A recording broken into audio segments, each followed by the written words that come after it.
Thank you for coming. We have a special guest today, Dr. Anna Mazurkiewicz, professor at Gdańsk University, outstanding scholar, a historian, author of several books on U.S. history, Polish community involvement in American history, but first of all, the researcher of a very special issues concerning the propaganda activity in our region and also in Latin America, which was my personal surprise. I didn't know that before. And today we will have, as you can read, Naciones, Cautivas, Europeas. It's not in English. A case study in U.S. propaganda in Latin America, 1956, 1965.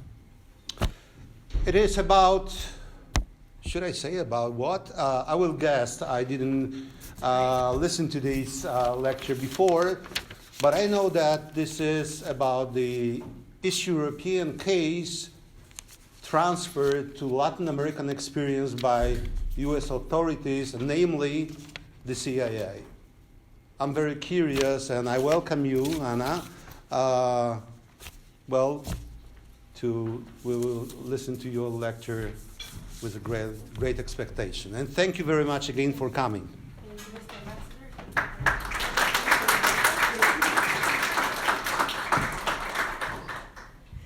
Hello, everyone. Thank you very much for coming. I know it's afternoon and it's almost Friday, so in the student calendar, it's probably almost weekend. So I appreciate you coming. I came here with a lecture that I hope will raise your interest. It will conclude with an invitation to cooperate. So by the time you're falling asleep, I'll try to keep you awake by offering some way in which you can get involved in an international, transnational, should I say, research. Okay? So the topic of my lecture is in Spanish, and this is not my invention. The people that I'll be talking about were Spanish literate, unlike me. But it is a concept that is directly transferred from the American propaganda of the 1950s of the captive nations. And this is what I will be doing today. What I'm presenting to you is the first chapter of my forthcoming book. It will appear in the fall of 2020.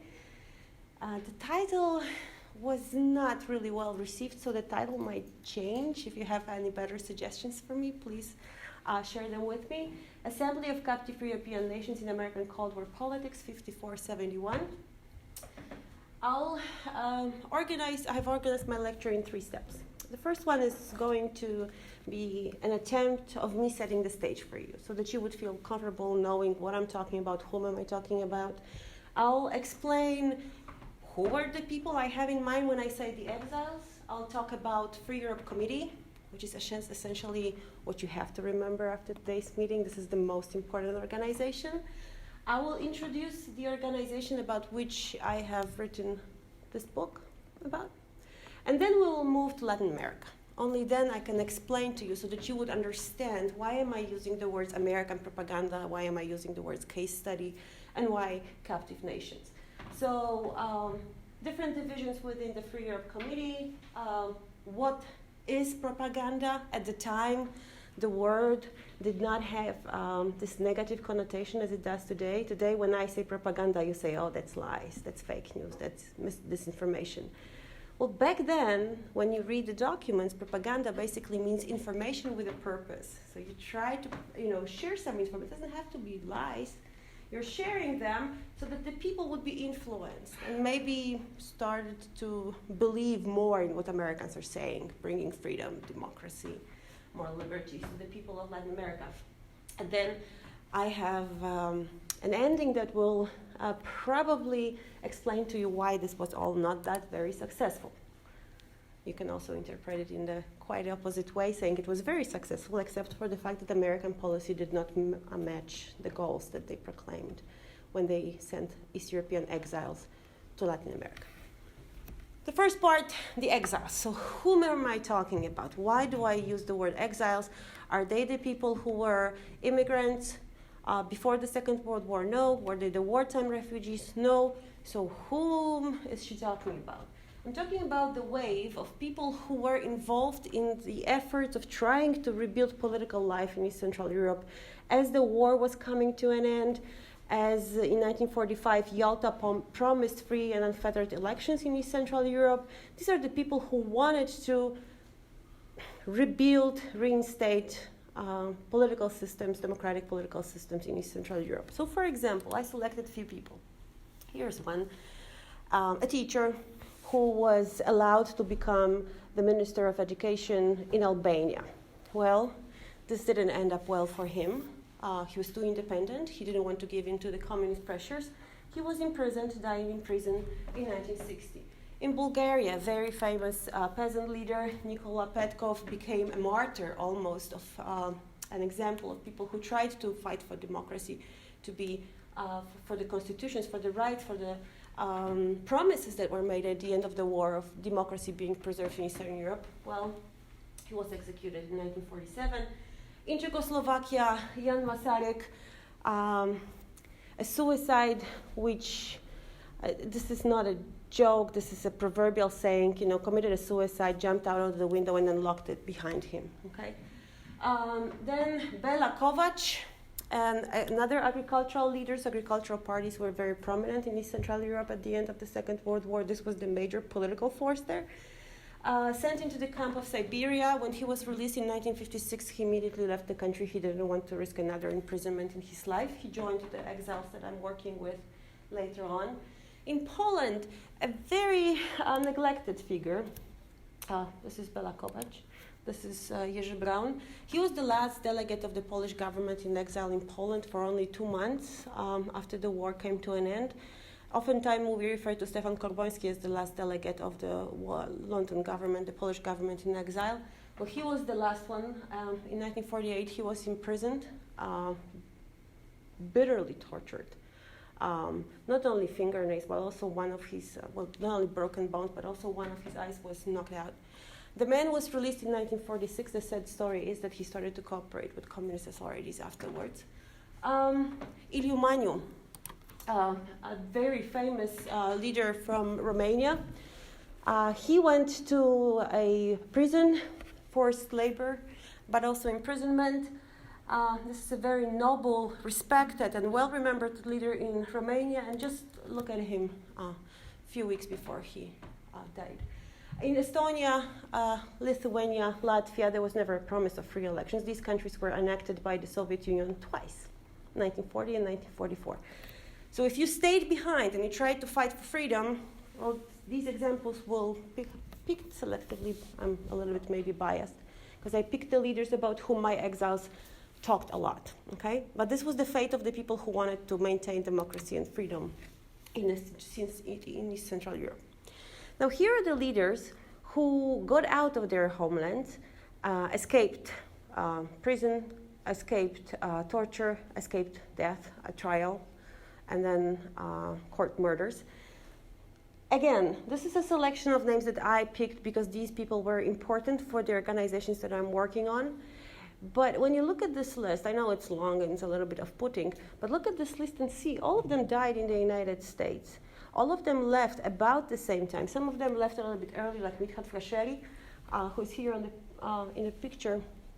They were all assisted, if not helped, if not driven to safety by the American and British diplomatic, but mostly intelligence personnel. None of these people's path to the United States was an accident. None of them got there by chance. So there must have been a plan to rescue, save, preserve at least some of the elites from East Central Europe. Because should communism collapse, what about political systems? What about rebuilding these countries with the people whom Americans could trust? So Mithat Frasheri, the first one to mention, he was the chairman of the Committee for a Free Albania. Each of these countries, 9 East Central European countries mentioned here, established their own national council or committee which was headquartered in the United States. Coincidence? I don't think so. Mihat Fresheri gave legitimacy to the joint British-American operations in Albania. Early Cold War, they were trying to stimulate internal revolution by sending exiles and some troops into the country. He died actually as one of these operations was being met with a very fierce response, suggesting that the communists knew about the boats and the parachuted exiles being sent to Albania. This is not a coincidence because the man who was in charge of coordinating British-American efforts was Kim Philby, who was a Soviet spy. This is Georgi Dimitrov, a one-man institution. Actually, the Bulgarian committee was just about him. None of his friends would call him that, but many of his enemies would call him a great prima donna, the man who dominated the Bulgarian exile. Petr Zenkel from Czechoslovakia. Again, look, 45 to 48, all of these people are out. Zoltan Pfeiffer, Stanisław Mikołajczyk, Time magazine cover, a great story of his escape published in his memoir in 1948. Of course, a heap of made-up stories, I'm going to say, because he didn't want to give the truth out, which was basically being shipped out of Gdynia to Sweden with the help of the American and British embassy and intelligence personnel. Konstantin Vishoyanu, another of these leaders. And the most important part of the story when I'm trying to describe the 9 East Central European nationals is that Americans did not recognize annexation of the 3 Baltic states by the Soviet Union. So throughout the Cold War, they would keep on recognizing diplomatic representatives present in the West, most notably in the United States, as legitimate representatives of these countries, sometimes paying them with the money that belonged to the people of these states, frozen in the American and Western bank account. So here are my exiles. These are the people I'm talking about. People who are used to high status, being talked to by people at the very top, people who are very well educated, experienced, and not the youngest. And here they are in America, poor as mice, not able to continue with regular jobs, vulnerable, and really willing to do something for the people who are held captive, and this is going to be the key word for today, captive nations of East Central Europe. And the fact that I'm stressing Central is not coincidental, because the exiles throughout the Cold War would try to differentiate. They were not part of the bloc. They were not part of the USSR. They were East Central Europe, okay? Not Eastern Europe, because that would mean part of the Soviet Union.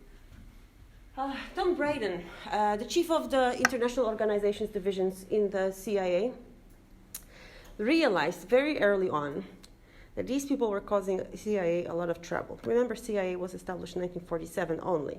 Before that, during the war, there was OSS, Office of Strategic Services, or the people who are not very fond of it would call it also social, very elite group, very well experienced, disbanded by President Harry Truman in 1945 in September. Since 1947, we have CIA. Within the CIA, there's International Organizations Division, and Tom Braden is desperate because he says, we had a problem with these refugees. It just got to be horrendous. They were eating up everybody's time. They were very high people, for high-level people, like prime ministers, and they were accustomed to talking only at the top. There was nothing we could do for them except for keeping them in a blue suit, keeping them busy, finding the way to pay them. They were dead broke. We had to find some way of feeding them. And this is what I thought Free Europe was all about. We had an interest in intelligence and also in caterers to go back, but after a while, the intelligence they were giving us was all gossip. They gossiped among themselves. And then they came in and bored Allen Dulles, the head of the CIA, for hours with it. The refugees, former prime ministers, members of the parliament, diplomats, journalists, judges. Well, initially they had info. They could share information about their states, but within 2-3 years they were useless. So what to do with them. Find a way to keep them in a blue suit or find a way to pay them. It's one way of explaining why Free Europe was created, but not the only one. Free Europe Committee, it's changed its name. It was called National Committee for Free Europe Committee, or Free Europe Incorporated. For the sake of clarity, I'm just going to stick to Free Europe Committee. Free Europe Committee was created in 1949, in June. This was an organization that initially was created in order to make sure that American policies had some advisors when it came, Europe was the first battleground for the Cold War, not the last one. They also wanted the exiles to advise the Americans who were planning to broadcast behind the Iron Curtain, but also with time, the whole structure developed. So when I say Free Europe Committee, most of you would probably come up with the idea, okay, so this is something I can associate with Radio Free Europe. And by all means, Radio Free Europe was the biggest, the most expensive, and the most influential program that Free Europe Committee sponsored since the 1950s. But there were other areas. There was Speakers Bureau, where the exiles would be sent around the country to give talks. There were humanitarian initiatives. There was Publishing House for smuggling books and journals behind the Iron Curtain. There was a studies center where some of the refugees find jobs writing books about the legal system, economic system of the countries that Americans knew nothing about. George Kennan, the architect of American post-war foreign policy, called it terra incognita. Okay, we know something about Russia because we've been studying it since the revolution at least. But East Central Europe, what is going on there? There was a university in exile with summer sessions in Strasbourg in France for the people who Americans believed could become cadres for the future. There were also national councils and committees, as I said, for the 9 East Central European countries. That is the countries that were free and independent in 1939. So there's no Ukraine. And because of the Tito-Stalin split in 1948, there's no Yugoslavia. No peoples of Yugoslavia are represented here. One of these programs is also at the Assembly of Captive European Nations that I want to present to you today. ASEAN, this is how I'm going to refer to it. It's like an umbrella. Assembly means that there's a conglomerate of things hiding underneath this umbrella. And these are the 9 East Central European committees. In 1954, the organization came into being. And the way it was established is really fascinating. It took me 7 years to figure out what was going on and why was the Assembly of Captive European Nations created when it was. First, because the archival collection of the ASEAN deposited in Minnesota, that's a really cold place, a year. I spent there in the archive going page by page, trying to figure out when and who and why was this organization established and who paid for it, and I couldn't. The whole origin of the organization was missing. So I went to different archives, talked to a number of witnesses, and finally I'm able to put the story together. The Americans were tired of exile infighting. You have 2 Polish people and there will be 3 political opinions. Now imagine Hungarians and Romanians in the same room. Imagine Czechs and Slovaks, Poles and Czechs, okay? This is a Mali, this is really a riot, okay? And also within these national groups, there are also fights. Imagine Mikołajczyk meeting Korboński, whom he left behind out in the cold in Warsaw when he escaped. So these people are very busy fighting amongst themselves.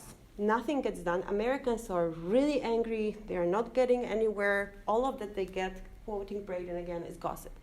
So they say, how about we create one organization, and they invite to Philadelphia representatives of East European nations, and they also, invite the Prime Minister of Temporary Provisional Government of Russia, Kerensky, before the Bolshevik part of the Russian Revolution.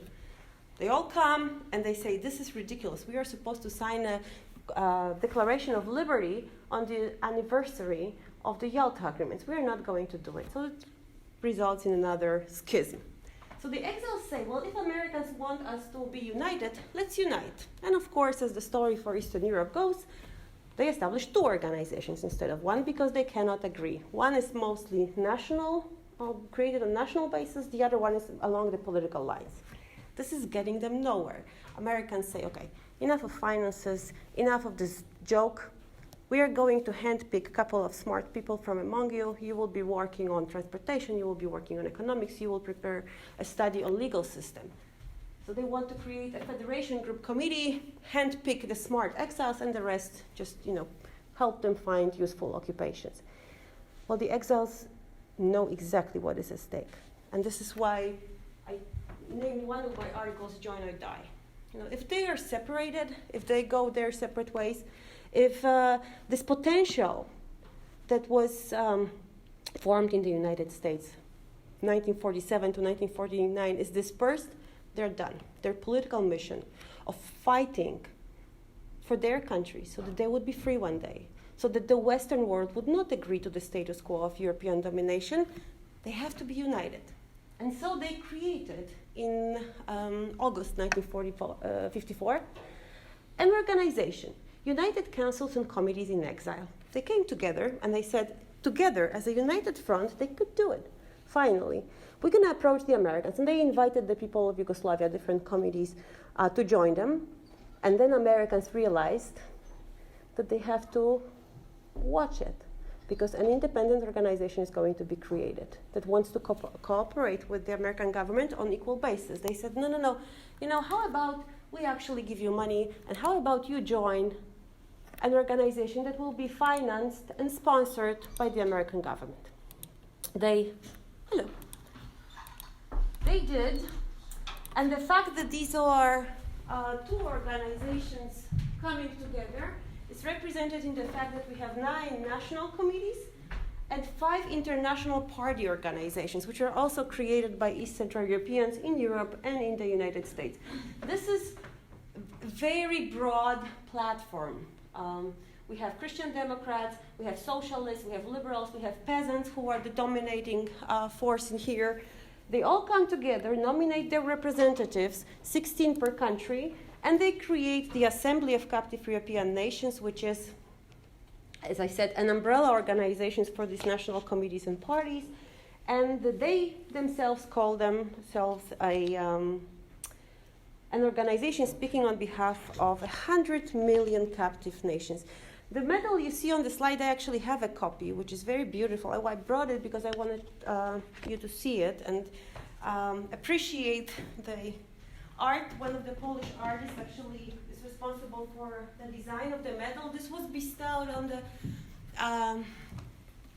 prominent members of the Congress and international community, people who contributed to the case of captive European nations on the 10th anniversary of this organization's existence, and usually during a very elaborate ceremony, so people who would speak out for the freedom of, say, Poles, Czechs, and Slovaks would be receiving these medals from the assembly. Something's not working, but we got it. What were the Asean aims?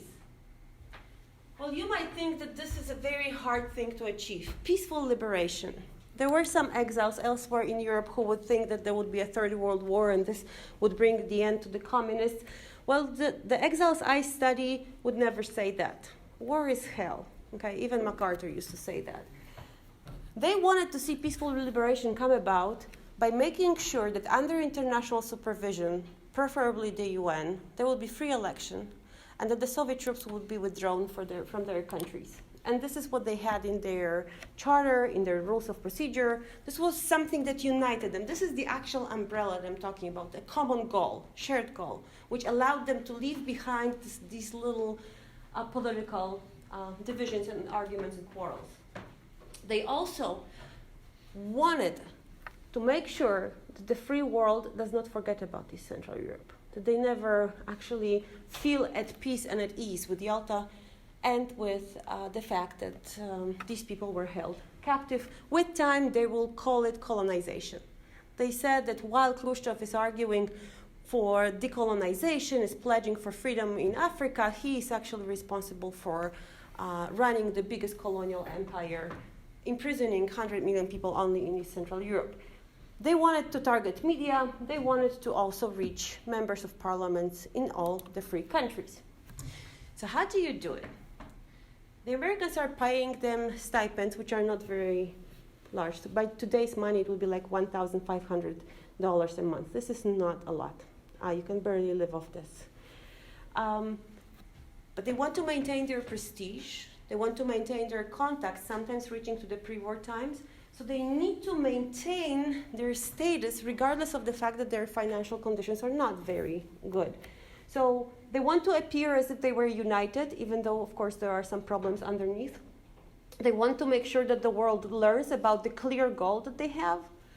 They want to sound attractive, although looking at this picture, it's really hard to imagine this as being attractive, a band of elderly men talking to one another. So they would try to make it more attractive by organizing demonstrations, which they were not very successful at, but also publishing a number of articles in the press. But their primary goal, primary target, were politicians of the free world. Not necessarily the public opinion. They often wanted to appear as experts, showing that they have some knowledge, that they have contacts, that they can share information on how communism works in practice. They wanted to make sure that the Western world knew that they could be a useful way of debunking fake news, that they can identify Soviet content, single it out, and prove that the paid advertisement on a given article is a heap of lie, and it was planted in this or that newspaper.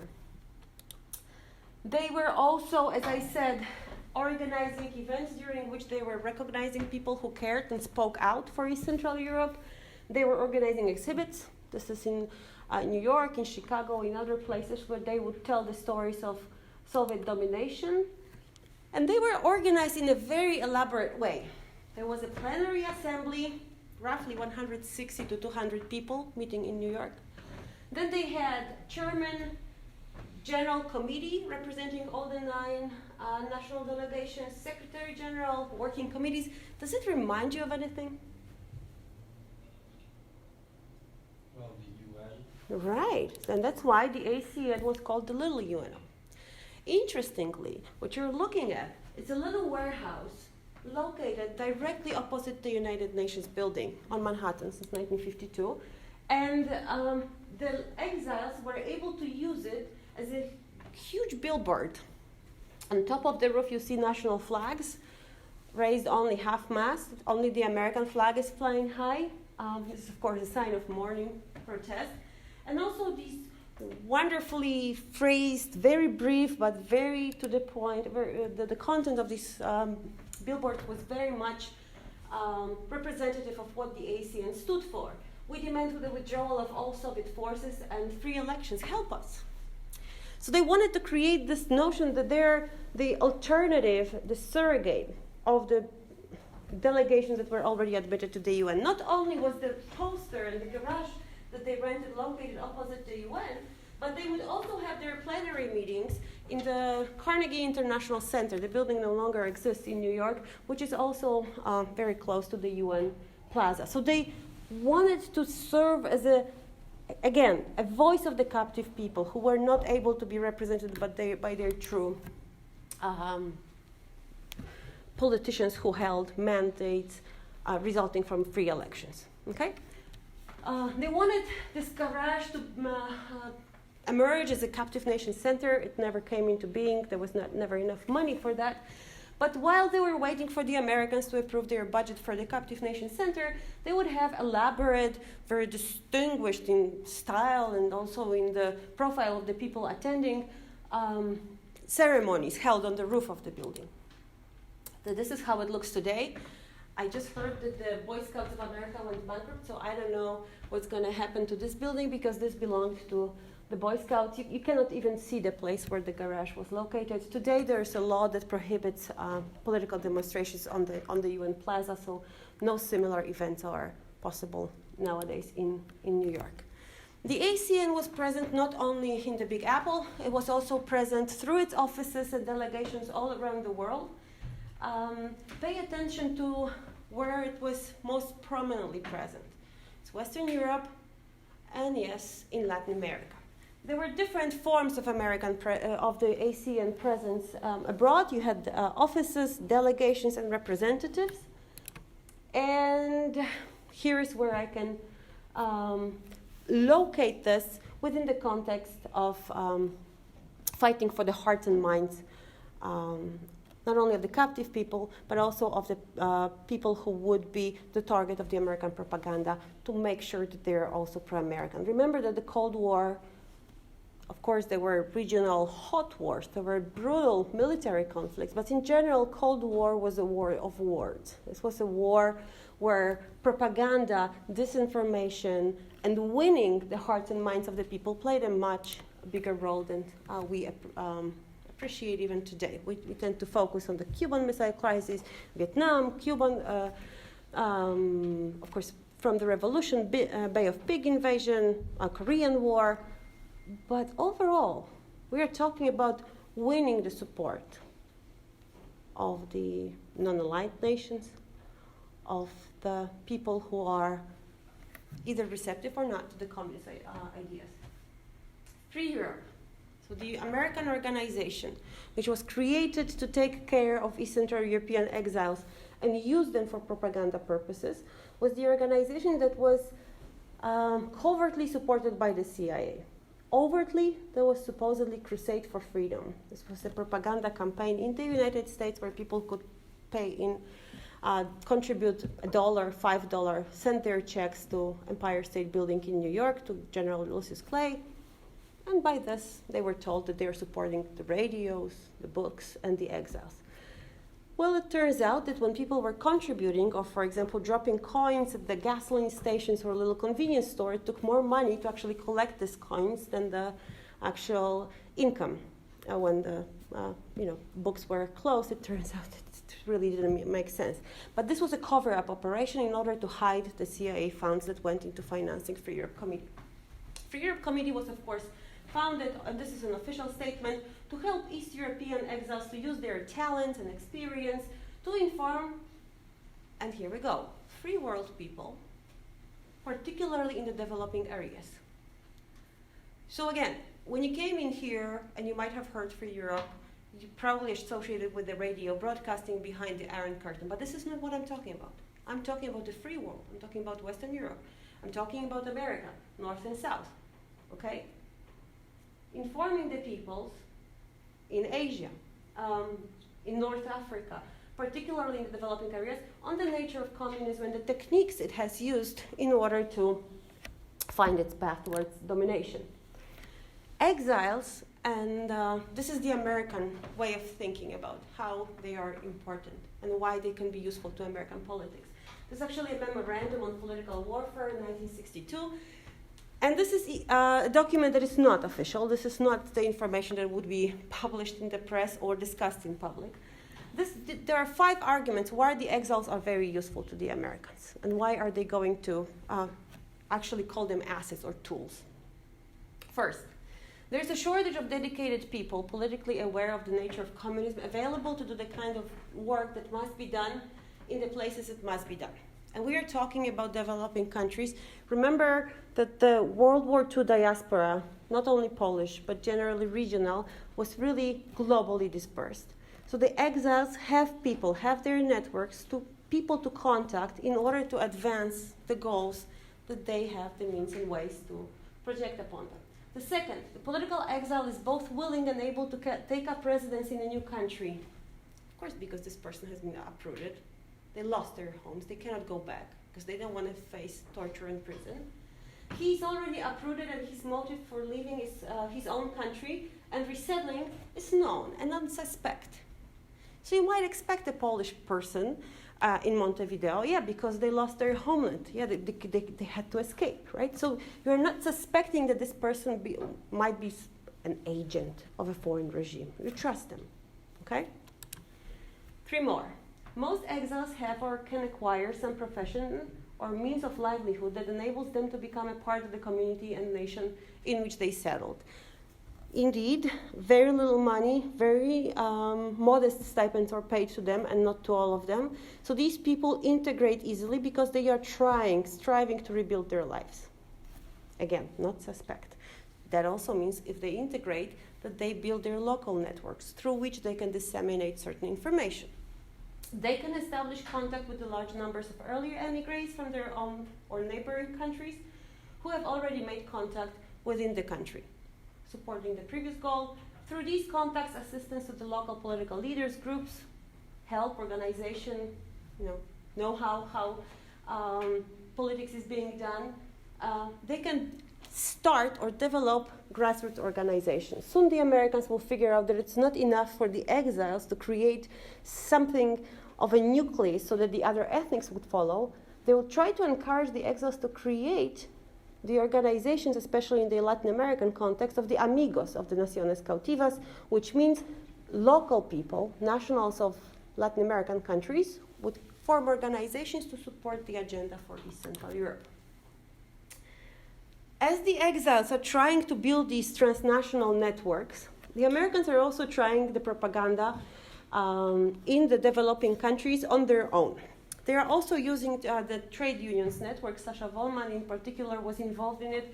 They're trying to disseminate this propaganda, saying how the Soviet Union, generally speaking, the communists, the whole part of the world that fell to communism, communist China since October 1949, how they actually have their eyes set on the South, how this is the new area that they want to dominate, and how in the Soviet Russia, 100 million people are dominated roughly by 6 million members of the Communist Party, which of course is evident from this image that a minority is trying to seize power over majority of vulnerable people. In sum, the Cold War, according to the people who planned the Free Europe Committee policies, comes down to using the exiles as, and this is a direct quote, ideological guerrillas. Okay? George Truitt wrote this memo, this is also 62. The unique advantage of the exiles as ideological guerrillas is that they have political experience and career mobility. They are accepted because they have some traits, practical skills they can contribute, and also because they can join the mainstream. As such, they are very useful to the Americans because Americans want one thing. They want legitimacy of their actions. And the exiles are not lying. They're not trying to spread some fake news. What they tell the people among whom they live is the truth. What happened? How are elections rigged? How are people ending up in prisons? Why is the Communist Party not an agent of freedom and social justice? Why is equality not really part of communist system? In the Latin American context, one man in particular stands out in terms of being a great ideological guerrilla, a very useful asset to the Americans. This is a Hungarian, Edmundo Gaspar.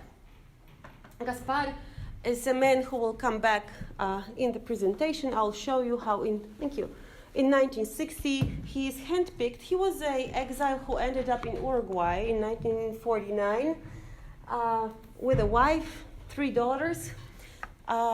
Tried to organize local Hungarian association. In 1960, he becomes the man to go to. He speaks fluently 5 languages. Spanish is almost as good as his Hungarian, which was his native tongue. He is the most important person in my story because for 5 years he will be coordinating all the Latin American projects on behalf of the ASEAN, which is hidden under the Free Europe Committee, which of course is the American government. State Department provides political guidance, CIA provides the money. Okay? Some early leaflets prepared without the help of the exiles. 100 million Europeans are held captive. They demand self-determination. Celebrations of the Semana de las Naciones Cautivas. This is a week of the captive nations, something that emerges from the United States. 1959, President Eisenhower proclaims the first Captive Nations Week. It's a fascinating story on its own. If you were to Google Captive Nations Week and wondered when did it come to an end, which president was the last one to announce the Captive Nations Week, I told you Eisenhower was the first one in 1959, you'll be very surprised because it was announced by every single president, every single year, every single July, up to the last one, including President Trump. So Americans did not give up on the captive nations. They will not stop until all nations of the world are free. The exiles begin their job in Latin America, informing the people of these countries about the fate of East Central Europe in the mid-1950s. In 1956, they have a number of tours. Their presence is being noted by the press, by the journals of the countries that they visit. Oftentimes, their visits include meeting with members of parliaments, with the president, with elites of these countries, which is properly noted and picked up by the local press and also by the American press. So something is beginning. The ASEAN goes after Latin American countries because they hope that representatives of these countries will start speaking out on behalf of East Central Europe, freedom in East Central Europe, also in the UN. This is their agenda.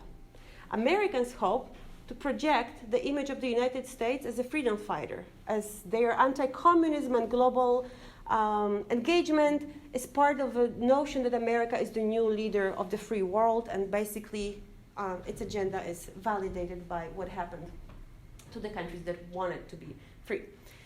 One part of the story is the exiles doing their job. The other part of the story is that in 1960, Free Europe Committee decides that this is not enough, that they want to start something new, that they want to establish a brand new office. And the office was called Free World Operations Division. This is going really global. Free Europe Committee is no longer about East Central Europe, it's about global engagement.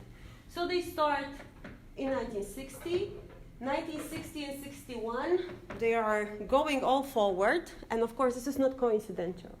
This is not a coincidence that in 1960 they begin this, because in 1959 the whole context of the free world going red is changing again, and right there on America's doorstep. Because in 1959 we have the Cuban Revolution, which is a shock. Okay, it was going on since 1956, but no one really was ready for it. In 1961, we have the Bay of Pigs, which exposes Americans' attempts to overthrow Fidel Castro in a very interesting way. In 1962, we have the Cuban Missile Crisis. So Americans are rethinking what they are doing and how they want to do it. They know that there needs to be some form of a compromise. So by 1962, this division of the Free Europe is replaced by International Development Foundation. Wonderful, beautiful cover-up of continuing operations with a little bit of help of additional money put into these projects. Free Europe Committee as a key factor or weapon in the political warfare is withdrawing step by step. 1964, Free Europe Committee basically stops pushing for the Free Europe Operations Division to be actively present in Latin America. What they did, as I said, it's parallel to what the exiles are doing within the Assembly of Captive European Nations. What the Free World Operations Divisions did, predominantly and most notably, most importantly, they put a lot of money and support into the Christian democratic parties of Latin America. They believe that the Christian Democrats the reservoir of people, talent, and politicians in Latin America who can support at least partially the American agenda. So, for example, in Chile, Salvador Allende was running up for election against Eduardo Frei, and Frei was a Christian Democrat. He also wanted nationalization. He also, wanted to support the social agenda of the people in Chile, but he was willing to work with the Americans. So the CIA organized a special Campaña de la Terror, within which they scared the Chilean people into not supporting Allende. Okay? Young people, students, a lot of money goes into student programs to make sure that they are not leaning to the red left. Academics, journalists, after the Hungarian Revolution, young Hungarian exiles as the emissaries of, I wanted to say the gospel, of anti-communism, and also special book and journals printing programs that went into different regions in Latin America, but also Africa and Asia. This was one pillar. The other pillar are the exiles. As I said, don't get me wrong, okay? This is the Free Europe Committee budget, again endorsed by the CIA. Most of it comes from the CIA coffers. Almost 70% of the Free Europe Committee budget is radio. Okay? So I'm not trying to play up the exile programs as one of the biggest that the CIA had in mind when they founded Free Europe Committee, maybe, but 3 years later they knew that the radio is the thing that they really want to support. 23 Free Europe organizations and of the exiles and the printing programs. Free Europe organizations and publications. This is almost a quarter of the budget. When we look closer at the exile relations and the publication program, we see that the exile projects, the political organizations, were actually 34%. So almost a little over a third went into the exile programs. So yes, they were important, but in relation to the radios, again, you can see that the exile political organizations are the most important within the publication and exile organizations, but they are not as important as the radio. This is my organization, the one that I study. Again, just to remind you, the umbrella organization under which the different exiles from 9 Eastern European countries are hiding. Within this budget for the ASEAN, have a look at what constitutes 42 to 45% of their budget. It's overseas operations, delegates and offices abroad, plus exile travel. 42 plus 3 to 45% of the budget.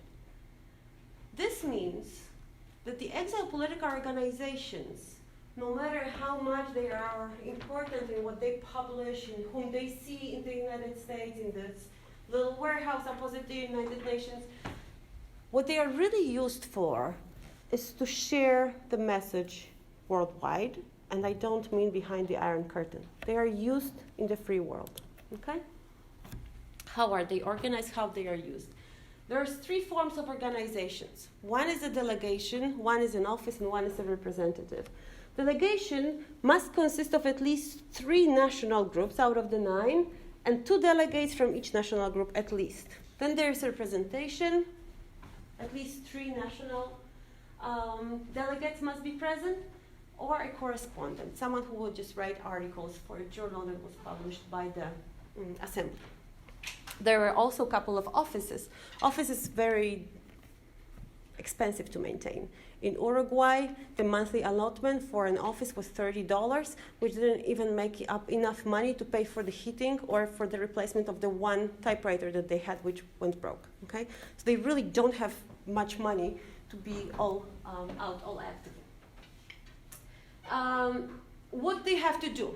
They have to approach local politicians, local authorities, make local contacts, make sure that if people in this country want to protest the Soviet domination of Eastern Europe, that they go to them, issue letters, memoranda, appeals to the people of their country so that they would be aware of what happened in Central Europe.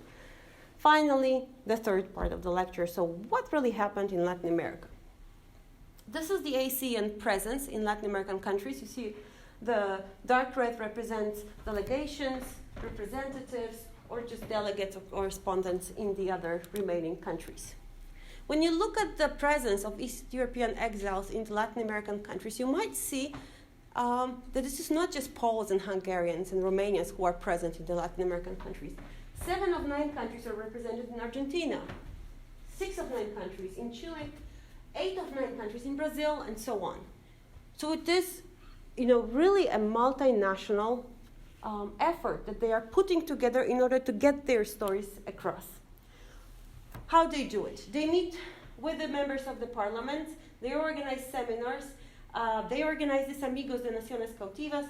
They also try to get into the mainstream media, which is always very difficult. First, they are old, they don't really know the world of the media. Second, sometimes their language is not really good. They don't have money. They're not really as that efficient. But they have help, and they also get sometimes, even already translated, they also get a lot of materials coming from their New York offices. They make tours. They are supported by the prominent leaders coming from the United States.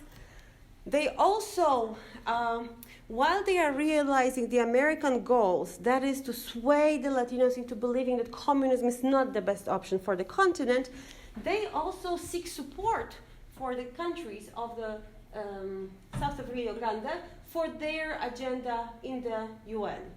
Hungarian Revolution is a fantastic moment for exploiting propaganda. It's a horrible story. It's a horrible tragedy that happened. 200,000 people escaped. Hungary. This is the biggest migration wave since the end of the Second World War. But this is a fantastic moment to grasp the attention and tell them, look, this is communism in action. This is how the friendly nations are being held intact and in check by the Soviet Union.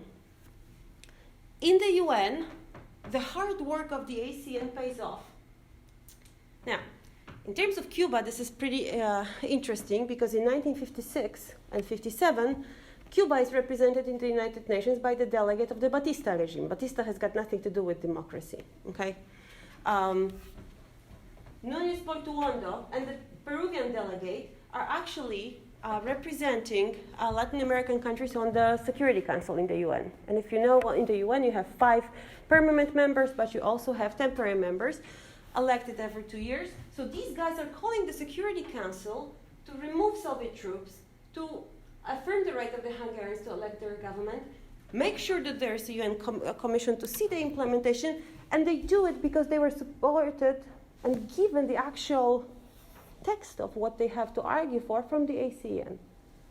So it pays off. They have contacts, they have network, and they are able to get as high as it gets in the UN. It wasn't because of the ASEAN efforts, maybe partially, but yes, the UN did General Assembly, not the Security Council, because of course the members of the Security Council, the permanent members of the Security Council have the veto power, so that doesn't make sense. But the General Assembly, look what they agreed on the 9th of November, 1956. That the Soviets should withdraw their troops from Hungary and that there should be free elections. Everything that ASEAN wanted ever from day one, except for the fact that no one was finding a way to implement that. This is the fallout from the ASEAN initiatives surrounding the Hungarian Revolution. Look, these are all the countries in the world that sent, on behalf of the government or on the behalf of the parliamentary bodies, they sent responses to the New York office of the ASEAN saying, yes, we support you. This is impressive. This is just 2 months. The world hears not only about Hungary, but also about the exiled political representation in the West. Okay?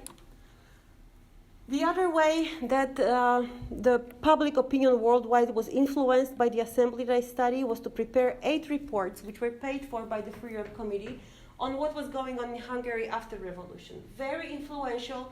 And not only the US press picked it up, it was translated into Spanish, it was picked up by the Spanish periodicals, translated also into Portuguese. It was even received in Moscow and in the capitals of the captive Europe and called a heap of lies, of course, because the communist regimes were somehow frightened by the fact that this news was getting so much attention. Now, in the 1958, the Free Europe, this is a very rare memorandum. This is not very common that you actually see. It was very difficult for me to actually find any of these political guidances given by the Americans to the exiles.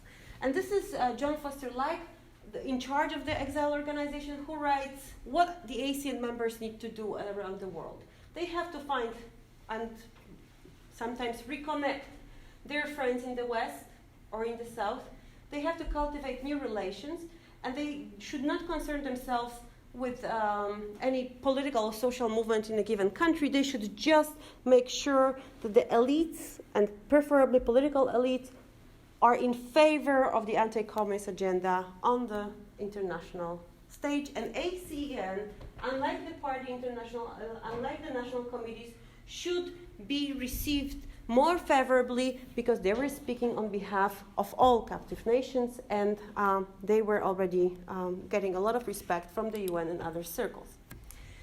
Now, 1958 is also a year when President Nixon made his tour to Latin America. Americans were really careful about what was going on. Remember, the Cuban Revolution is still underway. They are trying to see, Eisenhower wanted his vice president to see how was the temperature of bilateral relations between the two continents going. And President Nixon visited almost all the countries except for 2. At first he was met with some form of protest from the student, but not very harsh. It was in Lima, Peru, for the first time when he was assaulted. Rocks were flying. One crossed his neck. Once he was hit, not very seriously, but hit in the face. In Caracas, in Venezuela, Mazurkiewicz was assaulted in a nasty way. His and his wife's life was considered to be in danger. They were assaulted by the demonstrators, waving pipes and clubs and rocks. They had to be rescued from this melee. And after this, one of the delegates of the ASEAN operating in Uruguay sent the vice president a letter saying how sorry he felt for the horrible reception the vice president received in Latin America. And Vice President Nixon responded to the Captive Nations Organization, saying how much he appreciated and how much he cherished the work that they were doing. So again, look at the level at which we are talking here. These are not some random, obscure people. Their offices might not be very impressive, but they get following on the highest levels, also of the American government. Now, looking at the American involvement in Latin America, we clearly see three distinct periods. 1955 to 59, so all the way to Cuban Revolution, where the exiles are trying to get their allies to work for them in the UN. Americans are somehow cautious about, the left-leaning alliances happening there. But then 1960 changes everything. Edmund Gaspar comes into the picture, and for 5 years he runs a very well-organized and very well-funded project of influencing people in South America. This is the time when, from the Cuban Revolution, we are moving into the new presidency of John F. Kennedy, who introduces in March 1961 a fantastic program. The program is really ingenious. He wants to give money, somewhat similar to the Marshall Plan, to the Latin American countries so that they could grow and expand.